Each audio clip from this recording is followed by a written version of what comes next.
Hello, welcome back. 148, the number of episodes of this podcast we've now done. Marco, welcome to the pod as always. How are you doing?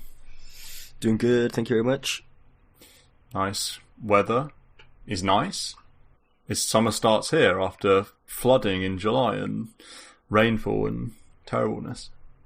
Yeah, today picked up. Monday, funnily enough, was like the worst day ever. That really epitomised the nation's mood. Yeah. It's coming home. The weather's always coming home. The football, on the other hand. Yeah. All right, Pete. Adam, what did you think as a neutral? I was not neutral. What do you mean? I was hardcore cheering for you guys. Oh, thank you. Thanks. I can believe that everyone hated you guys and wanted you to lose, but honestly, we would have been so much more graceful if we had won. Honestly, like the Italians were just like wanting to rub it in our face. They had like no respect. I don't think it's Italians. I think it's the entire internet. All of the Europe was against. It was pretty funny seeing the Scotland and like Ireland subreddits just so happy. I was like, man, the Scotland celebrations were funny. Yeah, English fans famously graceful. Not English fans, the actual players. The players. They were graceful the whole time. Like not the Italians. The Italians were like knobbish about it. I felt. What were they doing? They were just like, in your face, it's coming to Rome, screw you, like... Benucci said it's coming to no Rome. Respect. I mean, they were just like the way they like, what they were happy about was like, they were happy for us to not win, rather than them to win. It wasn't like, oh, well played, great final, like, it was no sportsmanship to the Italians, is what it felt like to me, yeah. Our England players wouldn't have been like that. We've got a good squad of guys. The fans, obviously, that's a different conversation. Right, yeah. The guys, great guys, on and off the pitch. Yeah. All this to get the narrative going. I was just hoping that someone can experience sports happiness. You know? Yeah. Because I didn't really get any of that being a Tennessee football fan. You know, I liken them to England football, where it's like, historically they were really good a long time ago, and then now you find ways to lose in the most heartbreaking ways possible, and I thought you guys were going to break the curse, and it really sets you guys up for just the most brutal way to go out, especially after all those beautiful saves in the penalty shootout, and then you guys missed 3 in a row. Yeah, it's not from ideal. Subs. It's sad.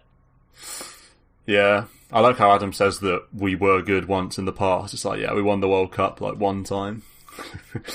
But yeah. Enough with that. I tell you what did put a smile on my face though, and that was OG winning the last qualifier. Winning the EUS qualifier. That was, actually, I had forgot, was that the same day? No, it was the the day before.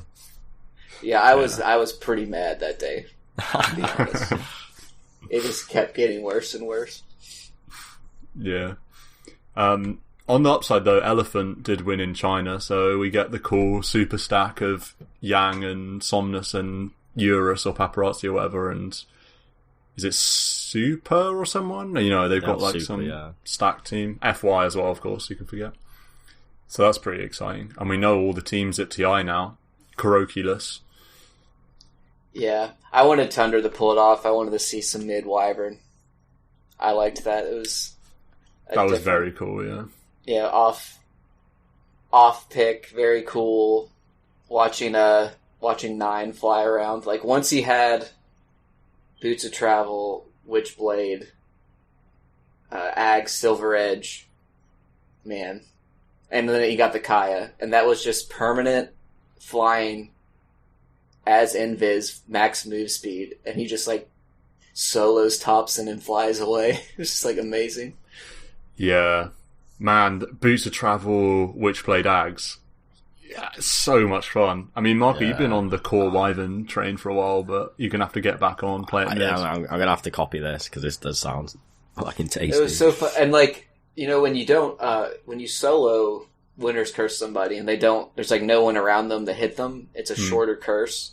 It's, like, only a second and a half or so. And he, like, soloed the Zeus in that small duration. And then he just ripped through Drow. But they went up 2-1 and then lost the next two, and that hurt. 4-3 in aggregate. Same with EG at that IG minor. It's just no justice in the world for the teams we want to win every time. Yeah. Apart from if you're standing. Apart from it, me, it's like, man, the opposite of every England OG football fan. is just like, they just win. That somehow it just happens every time. It's like the opposite of England, where it just doesn't happen every time. So that's pretty exciting. They played a safe lane TA twice. Am I right?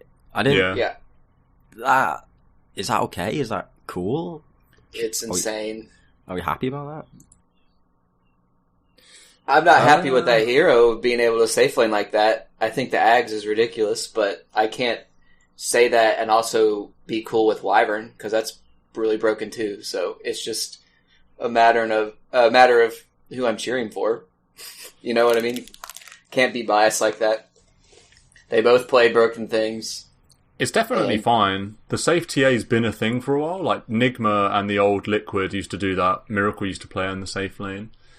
It's an interesting one because they haven't really played it before. I think it was just like, you know, best of 5 finals. The TA carries seemed to work for like what they were going for, if you know what I mean.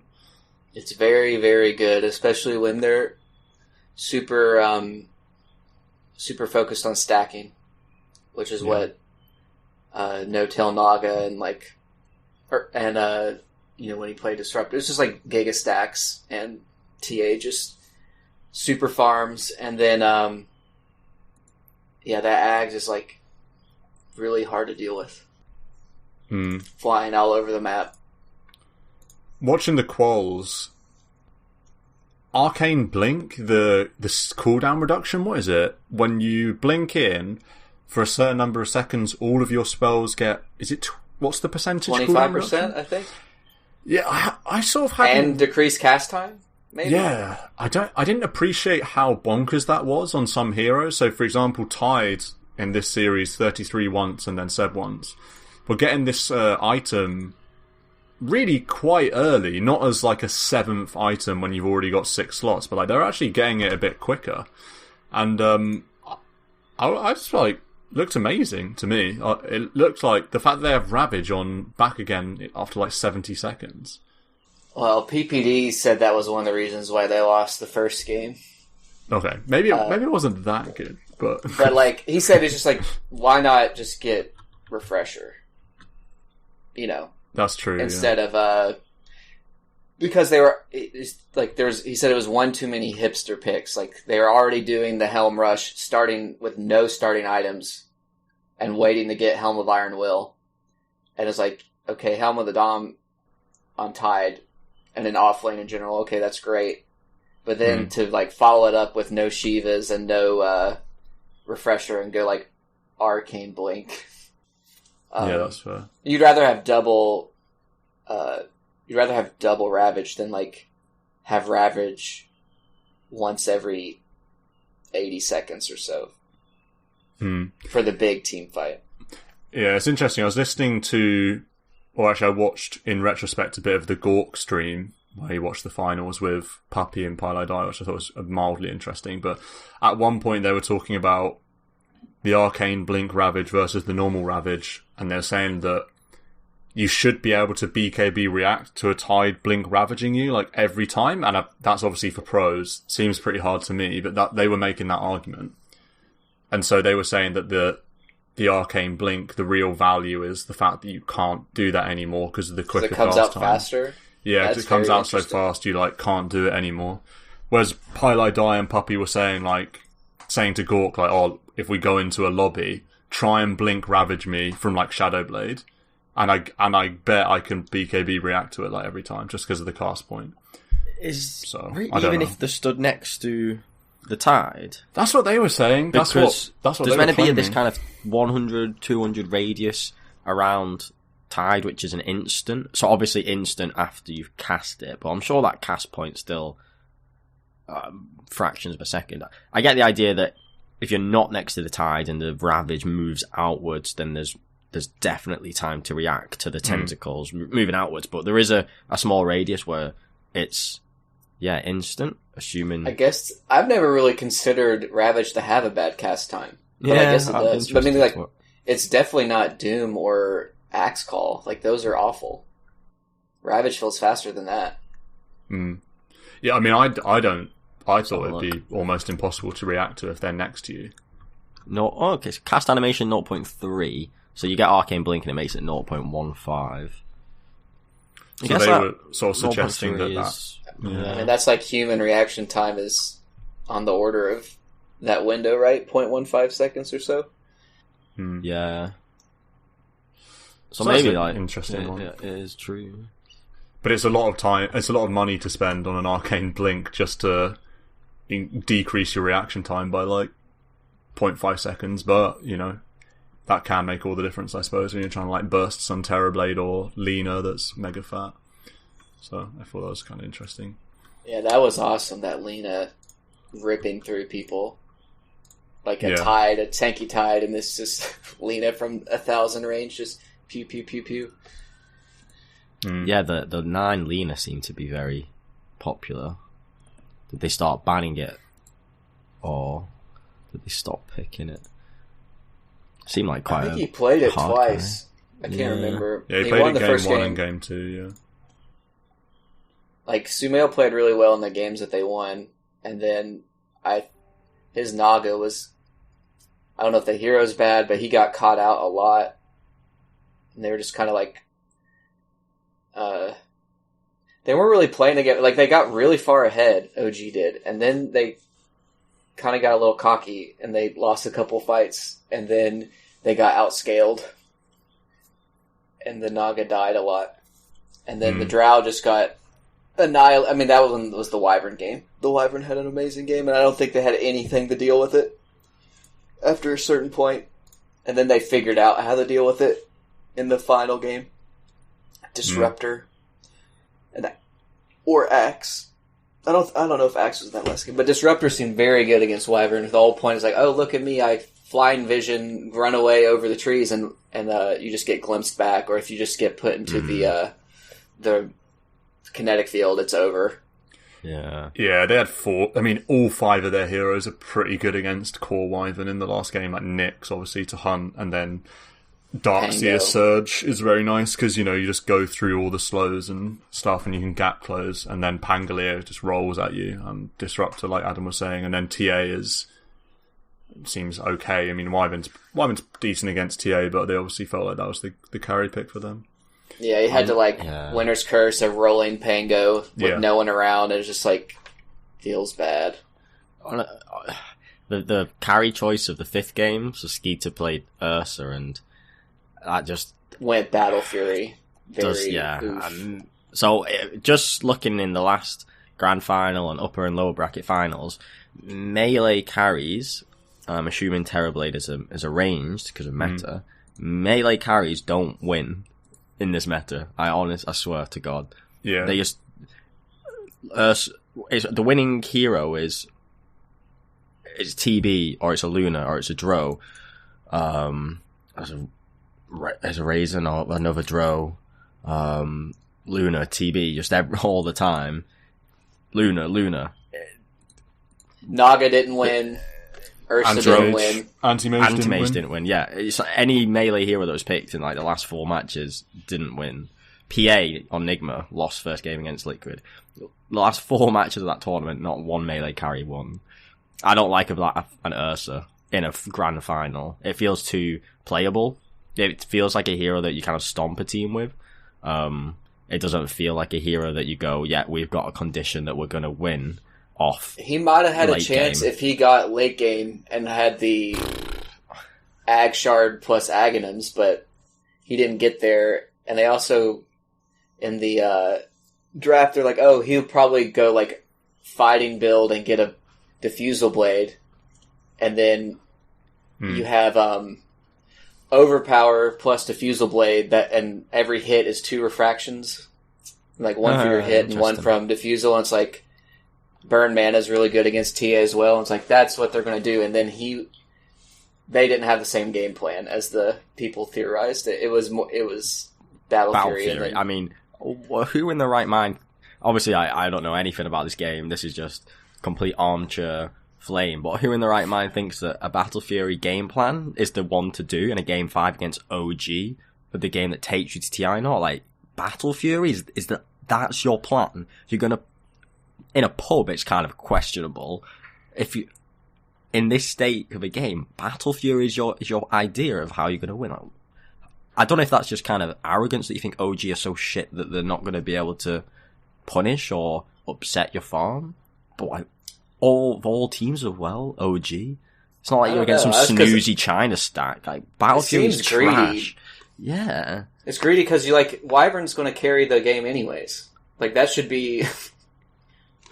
if you Ursa plus Wyvern is a little too much because Wyvern needs like 3 items to start being a real Tide problem.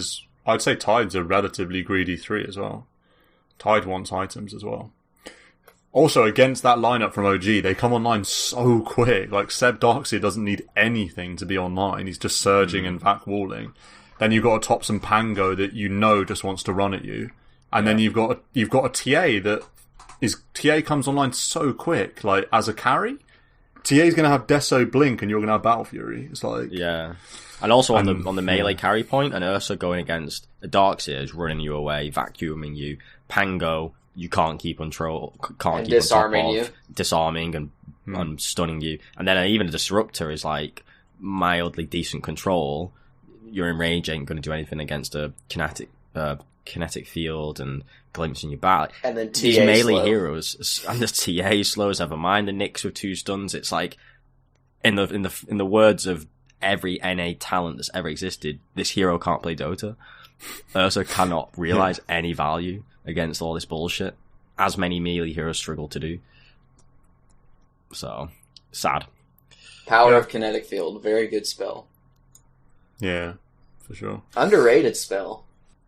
You only ever think of it with, like, you know, just the Storm combo. Like, with your ult field. It's like, no... Just holding people in a circle is really good. And then also up high ground vision for dewarding and stuff. Yeah, strong spell. Mars Ultimate. Let's go to some of our own games then. Did some feelers on the Discord about how people felt about pod episode formats and whether or not they indeed liked hearing about some of our games. Thank you, by the way, to anyone that responded to that. And if you're listening and you have a burning ask of any of us, or you just think, oh my goodness, these guys need to stop talking about this, or I'd really like them to cover this, then join the Discord and get in touch. Always very welcome to hear any kind of advice or wishes for the pod. With that said, storming reception for games. So Marco, what have you been up to this week?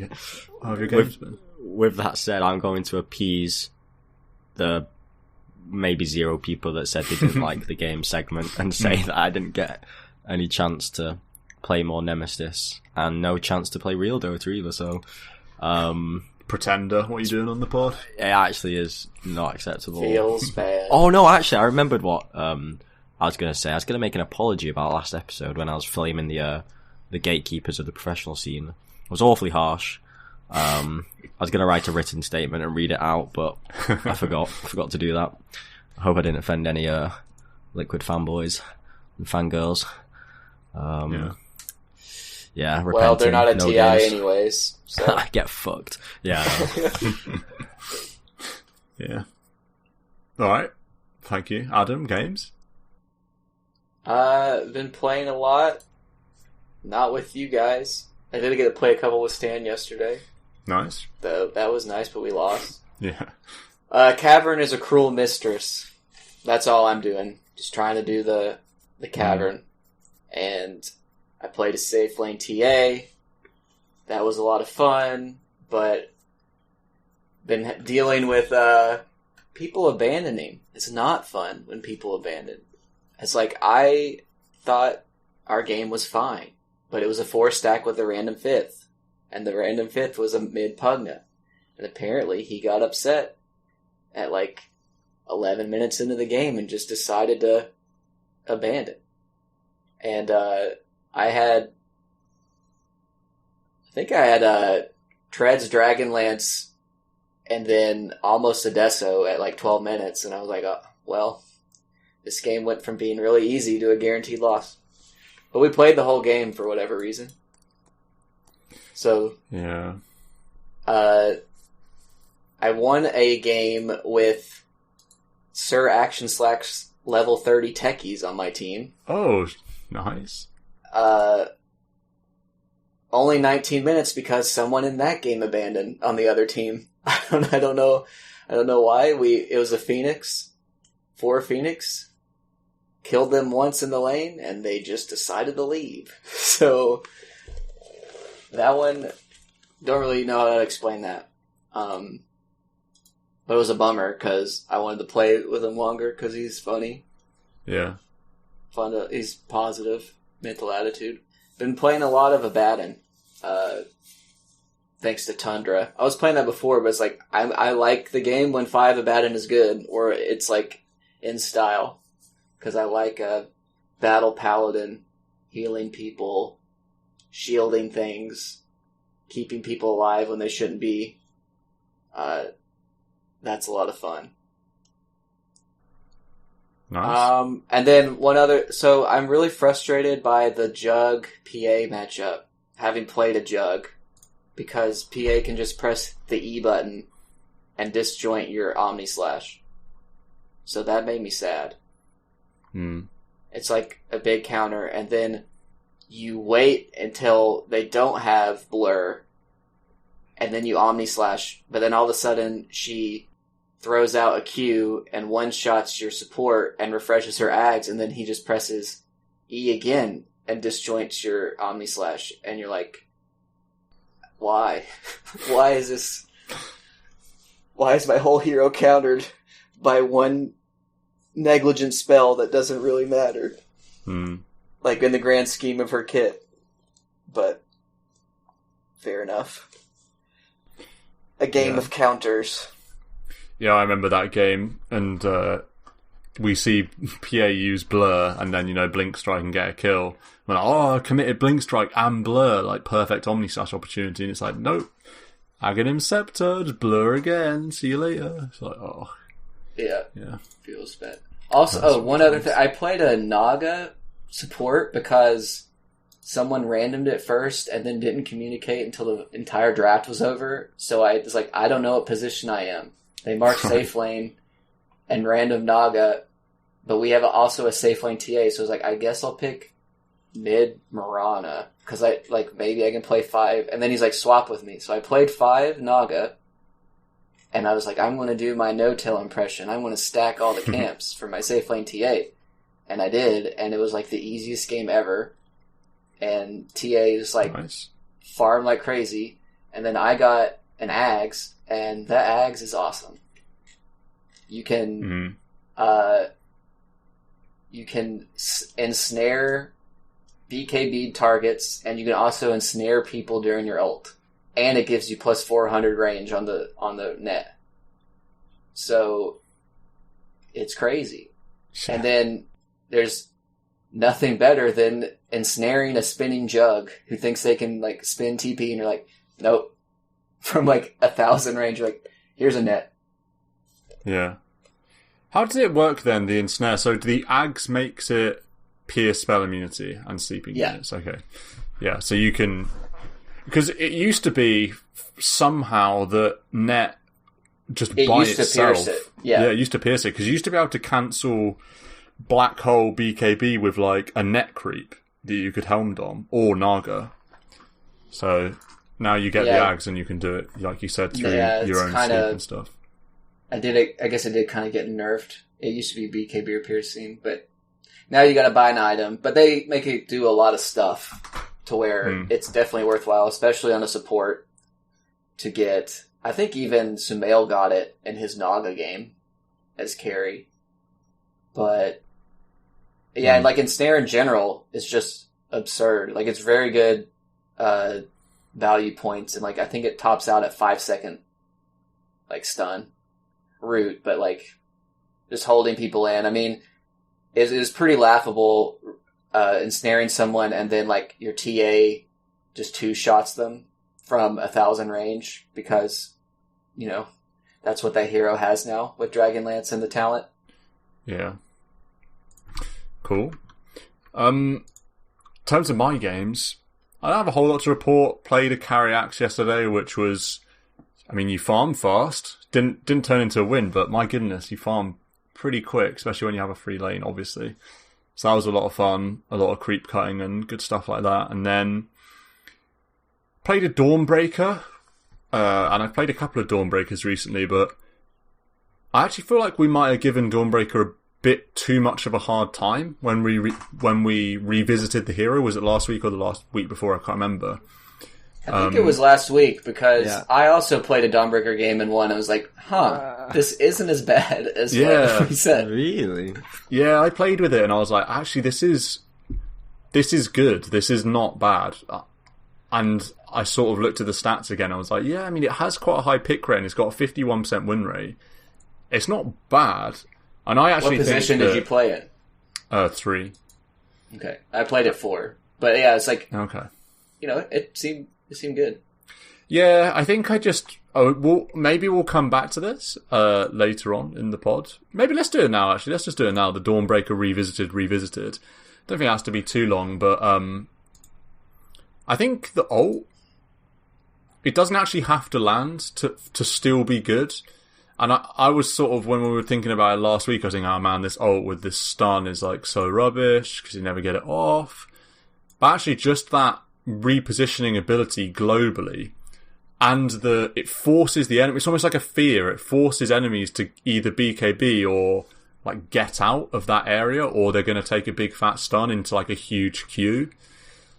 And I just thought that was valuable, and with the right items the hero can output a lot of damage and be really annoying. For example, in this game I went I think Phase, Echo, BKB, and then AC, Deso, Blink, finishing off with a heart. I had like a lot of farm. The hero farms very well, and like, because you're strong early, you can snowball, I think, reasonably reliably. This game went an hour long, and it's still, you kind of keep snowballing, if you know what I mean. Like, if you're careful and you don't just like feed away, I think it's reasonable to expect the hero to have good farm and to not just fall off. Like, I don't think the hero falls off as hard as I thought it did. We were talking about a gimmick, but I actually think with the right item build, itemizing for damage, I think it can do well as like a BKB Blink with a Deso sort of thing. Like, it can do a lot of work. It's hard to say. I only played 2 games, but that was just my thoughts coming out of it. And like we said last week, it's a really strong laner. It's really strong in the early mid game, so that we already know. But I think I was a bit too down on the late game potential and a bit too down on the necessity of getting the ult to stun like 2 heroes. It's not really the case. Just ulting in and then using your W to chase down a hero is still like very valuable, I think. Yeah, I'm not. You've not convinced me. God, I'm looking at your game on Dota Buff, and your team's got a lot of stuns. Every other hero on your team has a stun or disable. That helps a hero like Dawnbreaker. That's just good drafting. Yeah, that's good pubs. But the issue with, if you're a POS 3 and your POS 3 can't help get a kill because no lockdown, it's a question mark. And then also on the damage point, it's like, well, I kind of agree that there is damage potential, particularly with the 20 talent, and you do just kind of hit hard. If you hit your spells, do damage. But I mean, enemy POS 3 Sanking's got more damage than you. Your POS 3 Lena's got more damage than you. Or is that a POS 4 Lena? I think POS 4 Lena, sorry's got more damage than you. Is the POS 3 meant to come to the table with physical damage in the late game? I think my issue is that that's not what you want. Optimally, but obviously you can play a pub and make anything work. I play CM, Crystal Maiden, POS 3, like, you'll be able to get away with it in 45% of games. But speaking optimally as DB, like, there's a genuine really good hero, I still think you wouldn't want your 3 to be that damage dealer in the late game. Even though I agree that it could. Yeah, I think the playstyle is interesting because you kind of want to abuse the ult a bit. So in this game in particular that we're looking at, I was like farming a lot and then ready to like come to good fights with my ult. So even though my damage overall is lower, it still felt like I was the scary hero on the map, if you know what I mean. And it felt like I was blowing up heroes with BKB. With my BKB, I could blow up an Ench or I could blow up a Lion like really easy, which is what you want. You know, those are really squishy heroes. You should be able to blow them up. But yeah, I don't think it's good. I just don't think it's as bad as I first thought. And I do think that it will need nerfs when it comes into Captain's Mode, which it will get. But last week I was thinking, man, the hero's going to be trash in CM. But now I actually think it could be playable maybe in CM with nerfs. It's really interesting to know at this level of the hero, would it be really good or not in CM, and therefore will it be released with some buffs or will it be released with some nerfs? I feel like if you released it with more nerfs, it would be too harsh, but maybe we're completely wrong and actually it does have potential. I do think the pub potential of the ult being a global movement is really strong, and as you go up higher level, this aspect becomes relatively less value, but I think in a kind of an average pub, being able to have a hero that can AFK farm anywhere on the map, no matter how inefficiently they're farming, they can farm wherever they want, and they don't have to waste time. Spectre. Yeah, baby Spectre. You don't have to waste time kind of preempting a fight or joining a fight that's then crap and you've wasted time farming. You can safely shove always, farm always, and then connect with an ult. Global mobility. I think that's a really strong value for a pub setting where people are a bit crap at split pushing or joining fights too early and not farming enough, etc. So that point I do really like. Yeah, I think the ult is value, like, definitely from a 4 perspective. That's where I played it. It's like I don't rate it mid. You know, it's like too early for you to get level 6 and then go somewhere, and then is it really that good to leave your lane and let the mid farm? But it is nice for have a support to be able to like come and join something and be really aggressive and like jump in. It is kind of impactful from that sense. I went Orb Venom, Tranquil Boots, Holy Locket, Solar Crest, Pipe. And I wouldn't say the damage numbers were there. I was a support, but I definitely disrupted things, jumped in, got in people's face. It seems so funny with the way Wyvern like skews healing. Like I healed 5.2k in 39 minutes, which would normally be pretty good, but not with like Wyvern's healing 18k in the same amount of time. And like it was a stomp. It was like one of those roll over the game. It was a Veno Dawnbreaker lane against Faceless Void AA. And normally it's like you can't get up in the AA's face. It's very annoying to deal with his spam, but Dawnbreaker can actually like jump, get in on him, slow him. And what like support is really going to beat you in a 1v1 when you're trying to contest a pool? Like Dawnbreaker is huge. Like, imagine a CM trying to, like, please let me get my pull off. And you're like, no, I'm a huge thighed lady. I'm going to spit fire all over you. Yeah. Beyond that for my games, nothing else to report, really. Centaur Warrunner, what a hero. Marcus is a favourite of yours, but I might be back on the Centaur train. There could be, like, a Centaur Warrunner MMR climb on the horizon. Yeah, man.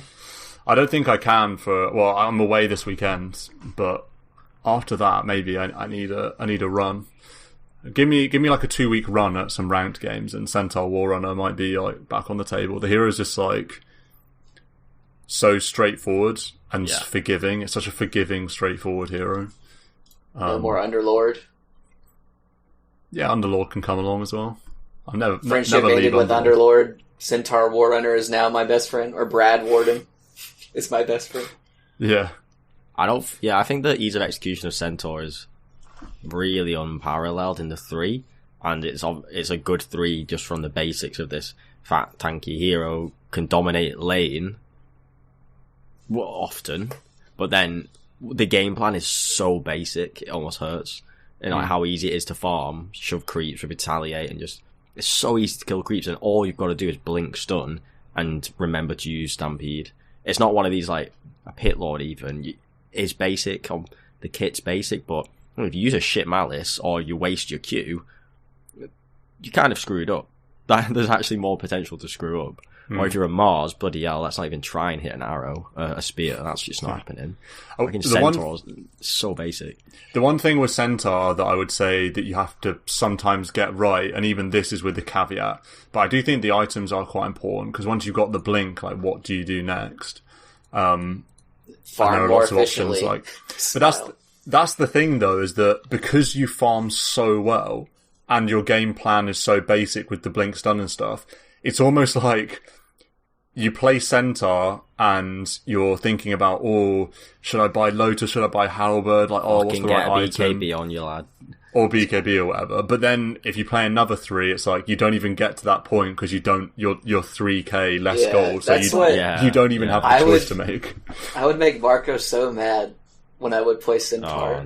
I would just split side lanes and be like, I have Pipe Crimson and and he's like, when are you going to get a blink? And I'm like, I'm farming, I'm stampeding. And you eventually get it, and then you get in there. But yeah, it's a good hero. It's funny because I feel like axes in my games aren't getting BK or blink fast enough because they've seen the carry builds or whatever, and it's like delaying the blink.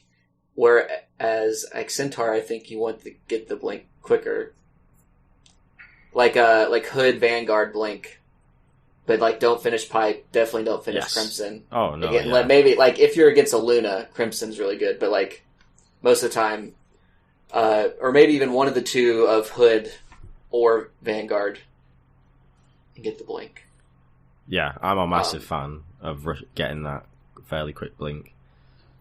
Yeah.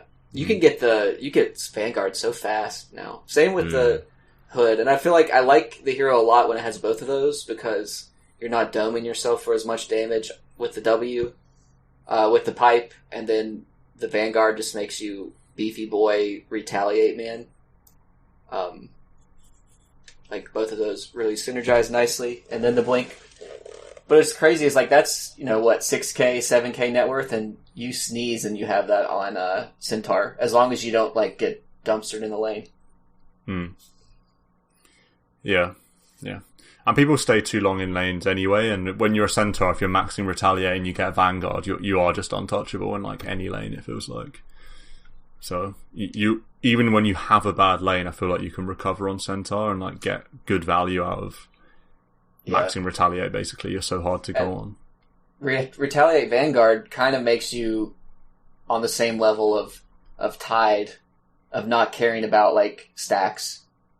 You just tank them, and another Giga Farmer. It's interesting that like the game is so focused on stacking, clearing camps. Centaur definitely can do that. Yeah, in fact, you're so strong with Vanguard and maxed retaliate that I often start running away from a gank and subsequently realise that actually I'm stronger than like all 3 of these heroes and that I'll kill them if they really commit on me. Like, you're so strong, it's crazy. But yeah, that's Centaur Warrunner. Stat Corner. I just realised another Stat Corner. Oh, that's poor from me, actually. I'll have one. Here's a stat. What's my win rate with Stan this week? 0%. Let's change that. We'll change that after the pod. We'll get a cheeky win in. Discussion that I wanted to have that I thought was interesting, prompted by a few things. Firstly, Gaines getting immortal, friend of the pod Gaines, congrats on that. And also Cavern Crawl, meaning that a lot of people when they're playing unranked are like picking heroes based off Cavern Crawl. And it made me think about this question of like, almost how to have fun in Dota, or like what is fun in Dota, or what are you trying to do when you play a game of Dota in unranked. And I feel like there's even more unranked being played at the moment than usual because of permanent guilds and the aftermath of that. And it's a question I always ask myself: do I pick my Elder Titan POS 3 because it's my Cavern Crawl, or do I pick Underlord POS 3 because that's, if my life was on the line and I needed a win, I'd be picking Underlord, or do I pick this like pure fun hero? I wonder what your guys' perspective are on that. I haven't played a solo game in a long time. Yeah. For whatever reason. But I like Cavern Crawl, especially with party games. It spices things up. And it's kind of like you random, since I used to be such a randomer. It's kind of like that now. It kind of cuts the hero pool, and you're like, oh, we need a 4, but my hero pool's a little thin on that. I get to try something a little wonky. And I like the creativity that breeds. So it is fun for me. It's definitely not the most highest win rate way to play, though. Yeah. What do you reckon, Marco? Is Adam a special case that can play all these wacky heroes? Should I be playing Clockwork POS 3, or is that just gonna lose me like a K MMR in the long run playing random heroes on Cavern Crawl? Well, Adam's not playing those Cavern Crawl heroes in ranked, I don't think. No. Yeah. No. So. It might be a good time to climb because other people are playing Cavern Crawl in ranked. So. Yeah. You might be able to spam your Centaur while you're going against. Yeah. Yeah, true point. I definitely don't recommend Stan doing Cavern Crawl in ranked. That won't be fun, and that won't be successful. I think there are kind of two equilibrium situations for kind of maximum fun. Either if you're playing enough games and you are interested in playing games competitively, then ranked matchmaking is really good. If you are playing enough that you're hitting your kind of top end potential and you're just someone who likes competition, I think that is really, really good. If that's not the case and you're not playing enough games, or you don't actually care about competitive gaming, then unranked party is absolutely the way to go. And in those cases, definitely spread your hero pool wide. I think it's fine. I mean, it would encourage Cavern Crawl. I love the wacky picks in party because you just don't care as much. But if you're in ranked, obviously your hero pool is now 5 heroes, but that's fine because you're playing for competition and playing for kind of peak performance. But unranked, if you're not playing enough games and you just want to be kind of more casual, then the other equilibrium is party, unranked, many heroes. Yeah. Can you have both at the same time, do you think? Because I wonder if you're if you're trying to climb and playing ranked, but like sprinkling in unranked and some party stuff. Yeah. I worry that it's going to make you bad. I feel like you can't have enough. You can't have both unless you've playing loads, and realistically people don't play that much. So I kind of agree with what you're getting at, that if you were mixing it, that, I mean, maybe you could mix it if you're playing just about enough that your ranked performances are sufficiently like keeping you at where you are. I guess like me and you and even Adam have kind of had those phases where you trickle in the ranked but you kind of play more unranked and you can stabilize. So I guess it is possible, but it's not as peak enjoyment as if you were pushing your ranked potential to the max. Like, do you know what I mean? You'd rather be playing at your 100% rather than kind of your 75%. And by playing unranked, you are going to drop down to 75% naturally. So, yeah, in terms of the two peak equilibrium spots of like enjoyment, to me, they come from either being able to go all in on the ranked and push myself competitively, or I just go shit but 5-man unranked. Yeah. Which is really good fun, and doesn't matter that you're not actually at 100%. Yeah, right now with the game, I'm my relationship with the game right now is fun, not like sweat and trying to like eke out every win. Yeah, and climbing the MMR. It's like I just want to have fun with my friends and maybe some of those maybe also watch Dota. Like if maybe before I would play a game, but if like the qualifier was going on, watch that instead of playing a solo ranked.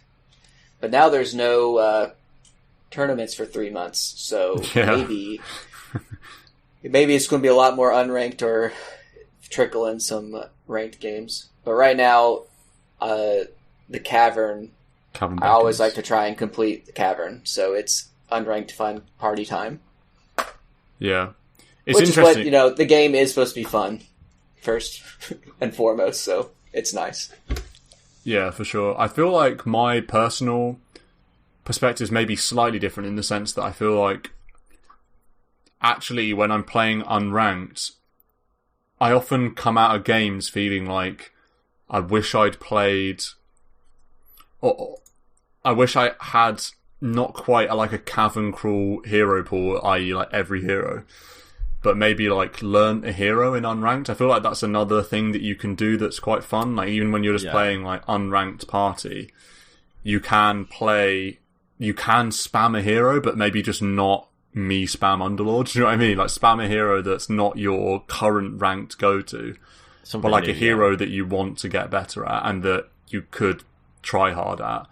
Because I feel like jumping from hero to hero to hero in unranked, for me personally, because I'm not like Adam, I never like randomed, and I've got quite, I don't know what the word would be, quite low versatility, I suppose, like lifetime. It's actually quite fun to play, play Darkseer, but don't just play him once and then play him again in 30 games time, but actually play like 5 games or like 4 games in unranked. Yeah. So like, I feel like for me personally, that's more fun. And I actually feel like I'm getting somewhere, even in an unranked game. And I know that's not a requisite of playing unranked, like the feeling of getting somewhere, but it's quite nice to feel useful in a game rather than just like learning from scratch every time you play an unranked with a new hero. I would back that as well, because every game you play, you're going to get so much better and you'll understand the hero more and you get used to it, and that, the third or fourth game will be you'll be pretty competent really. It doesn't take that many games to get a good feel of a hero, whereas like you say, if you just completely new one and then a completely new second hero, you're probably not going to get into it as much. I can definitely get behind that. Another point to consider is it party, is it not party? Because I guess personally I would rarely play solo and ranked. I'd have to kind of that's just a rare occasion. That's dark. Yeah, it's like that's like I'm trying. Like there's 2 days left with this cavern. I'm trying to complete it, or like I'm going to grind these turbos. Yeah. Like there is a space in my sort of Dota lifestyle for solo unranked, and the space is when it's probably too late for me to be playing a game of Dota, but I like kind of want to play a game, and I'll just get in like a solo unranked to like 11:30 at night when I should be not playing Dota. And like I know in advance that I don't want to try hard. Do you know what I mean? I just want to like chill out and hit some creeps, but like it's also late and I don't want to like talk to people in party, if you know what I mean. Yeah. That's like the only time when the solo unranked like rears its head, I think. There's like a 1 hour window in my schedule. It's been a while, but the party ranked phenomena, I feel like could have been peak experience as well, in terms of like what are the optimum equilibrium. So you got 5-man party on ranked is fantastic for the comms. Solo if you're at 100% performance. But party ranked, if it's a 5 in particular, it's not happened lots, but it used to happen a little bit for kind of 6-9 months or like 12 months, one time in history. Yeah. I don't know what I think about it, but I feel like it would be sick. Yeah, I see people doing it on my friends list, and certainly me, as someone that's got like you two have quite tough MMR. You're almost too high to do it with a lot of people, but I'm sure I could eke out some, like, I could definitely play some ranked parties if, like, everyone wanted to try hard with people in my... We've got plenty of people in the, like, divine, ancient, legend range that I could party up with. Maybe I should try it. That could be the peak experience, really, for pubbers. That blend, if you love the competition and want that drive, the blend of, 5-man plus ranked. I feel like that could be... Yeah, 5-man number captain's one. mode ranks. Those were the days. Not rare, captain's mode. Adam hates captain's mode. Yeah, Adam. I remember we used to do that, and Adam would be like, "Wake me up when it's the draft." Like, I'm out. I'm tabbed. Oh, not the draft. Wake me up when it's the game. Sorry. 20-minute draft. Yeah. Mark, you've written here medal system OP. I don't know if this is the time that you want to elaborate. I'm slightly interested what the point is here. So, just thinking about this ranked, unranked conversation and carrots, and just reflecting on the medal system and how that pushes so many people to want to climb, because it's a badge of, look how good I am, well, versus the case back in the day where you'd have no idea, even on your friends list, you wouldn't even know what level someone was at unless you happened to come into them in a ranked game and you could see. I think there was a time when you could see everyone's, and then they changed it to you can only see the highest person's, and obviously they used to have the average on each team as well. But the medal system for a carrot is so insane. I think it's such a good system. Yeah. And then there's a bit of downside protection as well, and that you can drop a bit, but you still get, you keep your medal, you keep your star for a little bit. And even if you choose to not play ever again, you've still got that badge. So it feels like you still got something. I don't know, I just wanted to kind of shout it out. I remember it coming in, and there's always question marks about new features, but I think that as a feature, in terms of incentivizing people to play ranked, which I know is the minority, but has been really cool. Yeah, definitely. I remember when it came in as well, and people were thinking, what, this is so weird, we've been doing MMR forever. And suddenly it's like, ugh, it's so weird to be like, I'm Archon, or I'm Guardian, or I'm Divine. It feels so weird. But now it's just like completely part of the lexicon of like pubbers, Dota pubbers. Yeah. The MMR's like secondary now, because like you say, this is the big public badge of honor of what the focus is. It used to be so clunky, the categories, because it was literally just, you 1, 2, 3, 4, 5, 6, K, and that's it. Which is a really big, broad range, and there's only with only those categories. Yeah, now you can be ancient trash, Archon trash. Yeah, now there's a few more tiers of trash. Like legend trash, immortal trash, rank 2K trash. It's just like all the things you get called on your climb up. It's just great. Now I get to be called trash by somebody 50 points above me. And even when I'm not calling everyone trash. That is just what. You play a pub and that's what happens. Yeah. And even when you make it to rank 1, suddenly it's like, yeah, but have you won TI? I mean, come on. Yeah. Quinn or nothing to say, and these guys, they're rank 1, haven't even won TI, trash. So, there's always someone. Any other things that you guys wanted to bring up before I steal another topic of conversation here?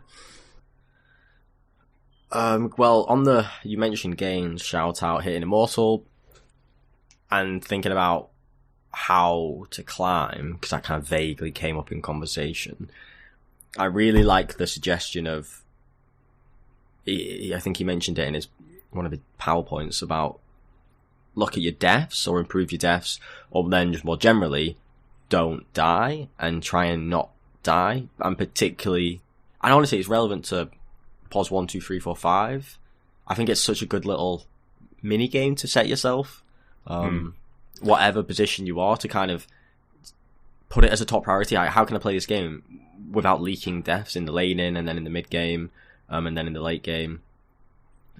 It's so basic, but I feel like that it indirectly would bring a lot of value to your game. We've talked about this one before on the POS one, particularly about how think about before the game, you're just not going to die this game. Do you know what I mean? Like, that is such an important thing to have in your mind. But yeah, like you say, it is relevant wider. Relevant to every position for sure, but I do think it's one of the aspects that's quite not easy, but quite a blatant one to improve. Yeah. So when there's a lot of kind of micro topics you can talk about with being better at the game, which are very complex and often vague, like your positioning or your movement or whatever. But with not dying, I mean, it's way more easier than if someone says go get more kills. It's like, nah, to not die it should be purely down to you. Like, you can go games without dying. Yeah, in some games you're going to have kind of tactical deaths or you're going to have trades, etc. Fine. But those excess deaths, if you like, those leaky deaths or those unnecessary deaths, like in the laning, it will happen so much where, I mean, I'm thinking about games like when I was at PA with you and I was like die backing and stuff and then dying again. It's like, I have no reason to put myself in those really vulnerable positions to then die. Like, there's no reason for me to be that aggressive. If I don't have these deaths, game's so much easier. Even in the mid, like, am I really going to take this risky play and get a death? I could just play the safe, play the mindset of let's not die, play it simple, play it safe. I think that's another bit of it, that if you have that low risk mentality, you'll probably fare better. Yeah. Because again, we always talk about you don't need to make crazy risky plays to win Dota. Like, you can break it down to be kind of pretty damn low risk and fundamental. So I think it's a really good minigame, very applicable to most people. And like you say, even when you're doing trades and tactical deaths and stuff, that kind of thing is so easy to analyze after the game. If you go for a trade and you say, I know I'm trying not to die, but I think this is a good trade, or I think this is a good tactical death. Yeah. That's something that's so easy to assess afterwards and say, actually, Absolutely. I was wrong. Yeah, or if it is right, I was right, it's like, a 1 for 4 kind of thing. It's like, fair enough. You've died as the pods 3, say, or you started a fight. Yeah, so easy to analyze that. Yeah, and so you don't get into the rut of, that was a tactical death. That was a good death. That was a trade. And you're like, no, that was just feeding. It's nice to analyze, but that was just bad. You can't delude yourself into every death being good. No, definitely. And particularly when we play party games, which is obviously the vast majority of my experience, and you've got this range of skills on both teams, people will end the game. Obviously, like, they're playing out, some of them are playing above the average, some are playing below the average, but there'll be a lot of deaths on the scoreboard, and like, we'll then have conversations like, I should have done X, should have done Y, and it's like, guys, you've all got fucking 10 deaths in a 30-minute game. Like, maybe if that wasn't the case, obviously, maybe the enemy team played well, but if we're talking about what we can change, deaths is probably one of the easiest things you can change. Yeah. It'd make a big fucking difference if you got 20 less deaths on the team now, say. So, I like it as a one to improve. Yeah, and also just think about how many games are won. And maybe this is like a dumb point to make, but think about how many games are won from like sloppy deaths in a team fight versus like an unstoppable high ground push where you don't even go for kills. It's like, if you just concentrate on not dying, that really will just make your games, it's like you say, it's such an easy one to make you improve your percentage of winning. So the reason I lose so many games in pubs, honestly, is because I want to play aggressive, I want to play fun and loose and fast paced, and then it makes me play very risk aggressive, risk taking, because I want to just have a really maximum fun, maximize adrenaline, and in reality it fucking backfires quite often, and I'll have dumb deaths that I did not need to do. Like, I'm not playing against like 33 or Sumail, who's going to kind of, I mean, it's my fault more so than their amazing play. So it's really not a great strategy if you want to win and improve. Obviously, if you want to just kind of have fun, do whatever you want.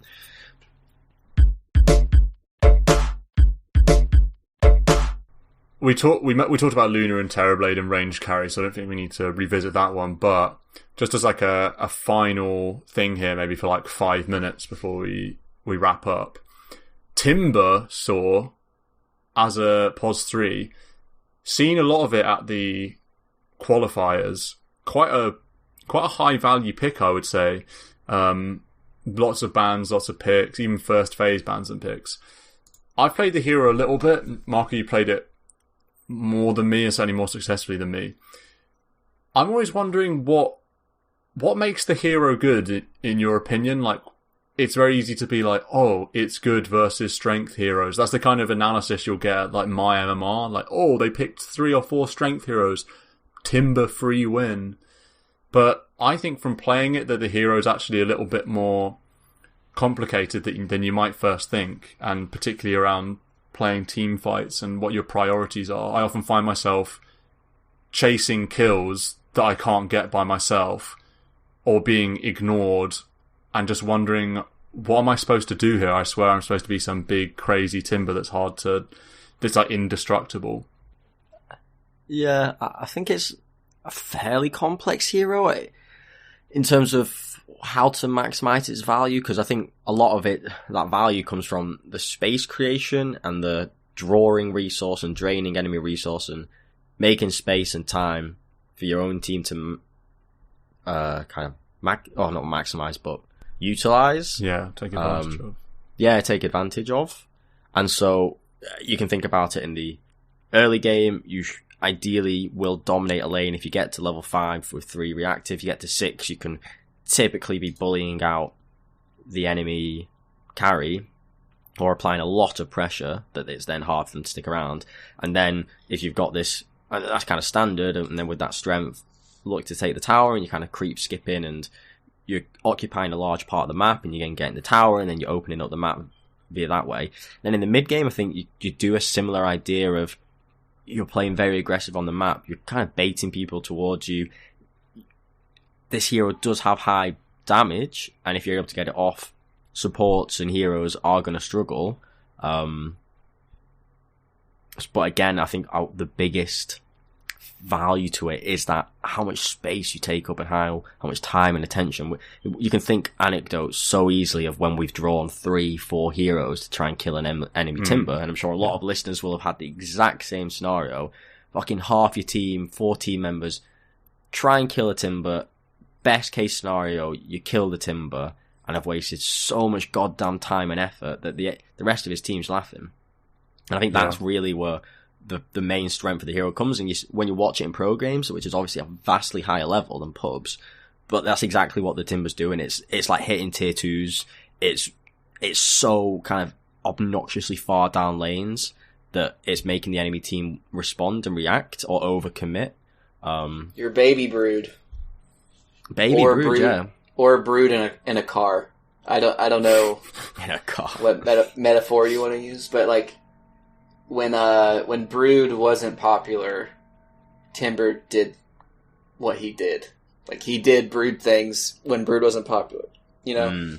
So everything you said, shove, cut, take up the tower, take up so much space. And before, when he had the 15 talent for 100 right-click damage, he was like actual tower sieger. Now it's more like the creeps do the work and you keep that siege creep alive. And you tank because of your reactive armor type stuff. But, and now he has the flamethrower, right? Which does building damage, I think. Yeah, that helps the building push. You shouldn't underestimate his damage output, and a lot of it's pure as well, which is probably slept upon a little bit. When you're thinking kind of 20-25 minutes plus, the hero turns, I feel like, does quite quickly turn away from just being a tank monster to you get like a spell damage amp talent. You're a nuker. You're a nuker. You start getting that Kaya Sange finished or a Bloodstone's finish, which gives you spell amp. And I kind of all of a sudden, this hero does output a lot of damage against any kind of hero, be it a strength, like you say, or just support. So it then has that bit of value going for it when you start etching towards the later game. Yeah, because you underestimate the tree damage. Whirling Death does more damage per tree kill. Yeah, so it's like, if you're like trying to juke through the trees, sometimes this is bad because he presses Q and you, as a support, you're like really sad because a lot of times he almost doesn't even need Chakram. It's like chain through you, Whirling Death, kaboom. And a lot of heroes just don't have a kit to deal with him. Like, you need break or percentage-based damage like over the top nuke or just a ton of stun. I don't know. It's very like kind of niche. When you fight with the hero, I think compared to a lot of other threes, it's less straightforward what you should be doing in a team fight. And I have some idea just from watching the qualifiers, but you don't have a stun, so you're not like a Centaur or some Slardar or someone that's blink stunning and then trying to nuke down a hero. You also don't have sort of long range disable, like say an Underlord, where you're trying to catch a hero once they come in. You know, you're not necessarily initiating, you're like counter initiating like on an Underlord, and you're just being tanky. And like you say, you sort of are a nuker in the sense that you have one spell's repositioning and damage, one spell's damage, and another spell is long range damage. And then you've got your passive. So I feel like I often find myself coming out of team fights thinking, well, I might have survived, but what did I actually achieve? I was just annoying. Do you know what I mean? Is the job to... Are you looking at your carry and thinking I need to protect and like stay around my carry and be a nuisance, or are you thinking I'm just flying in and causing chaos? And then like, what's the mindset? Or is that so game dependent that it's hard?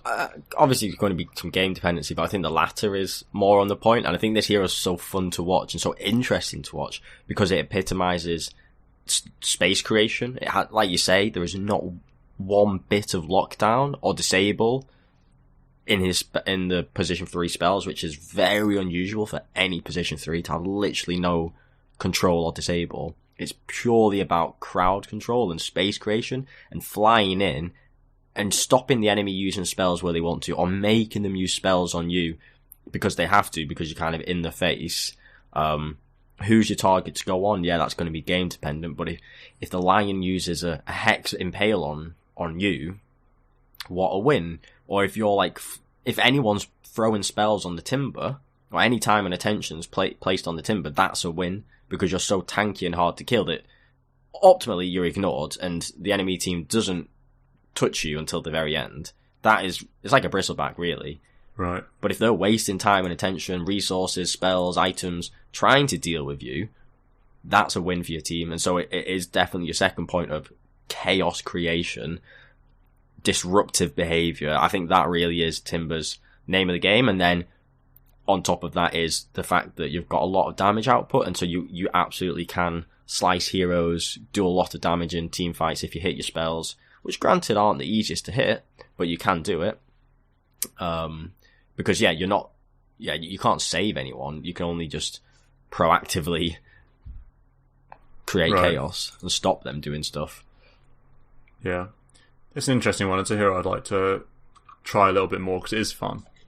I am just too scared to play it. It's too much geometry. Like, it's just...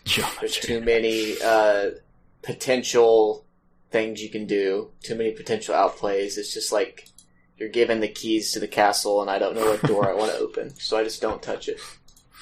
Yeah, I think that's fair enough.